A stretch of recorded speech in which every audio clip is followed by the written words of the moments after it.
Now, it's pretty apparent right off the bat that there's Hot Wheels on everything here, the Hot Wheels logo. You've been in the game a long time. You must know everybody at Mattel, at Hot Wheels. You have to have a strong relationship. Tell us about that. To be that 10-year-old kid, buying Hot Wheels, seeing that everything was from California.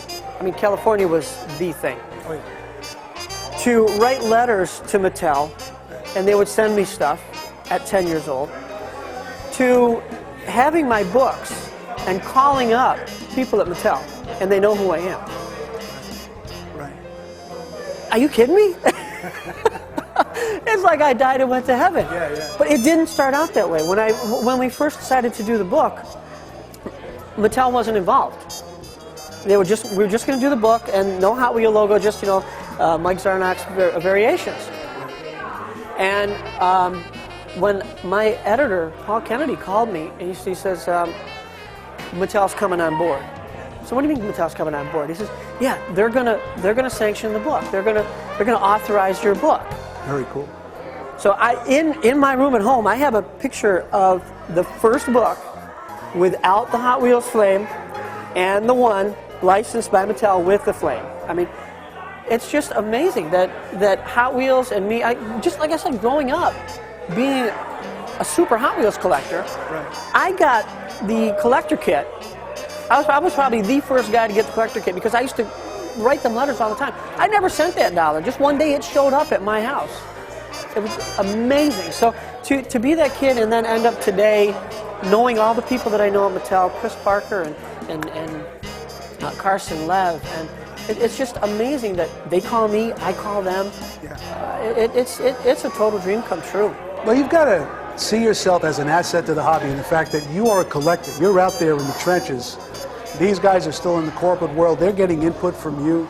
You're giving them your feedback. They're talking to you. It's got to be a really symbiotic type of thing where you're trading ideas. Yeah, there's been times that, when Carson Lev was there, he would call me and say, did they ever make this? Did you ever find one of these? Or, do you have some? Oh, so the factory is calling you to find out what they made. Amazing. Can you get me some pictures of some red lines so we can do a calendar?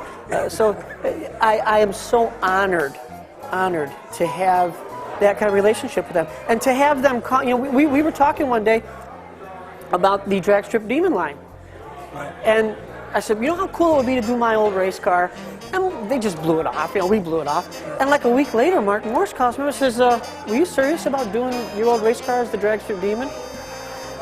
Yeah. So he says, "All right, well, we'll send a contract." So here is my old race car as a Hot Wheel.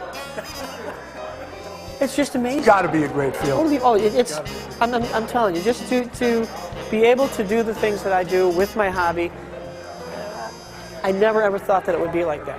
Well, let's talk about it. You said the race car. What's your current project? What are you building? I understand you're building a nasty old pickup. I'm building a little S10 and 98 S10 Roadster. We cut the roof off of it. We're bringing it down about that far off the ground. We're going to do it old school. It's going to be like a 32 S10. We have a real short box on it. We shortened up the chassis 17 inches. And you're doing all the work yourself? Yes. This is a hands-on? Yep, right there in my garage at home. Both my sons, Cody and Chris, are helping me with it.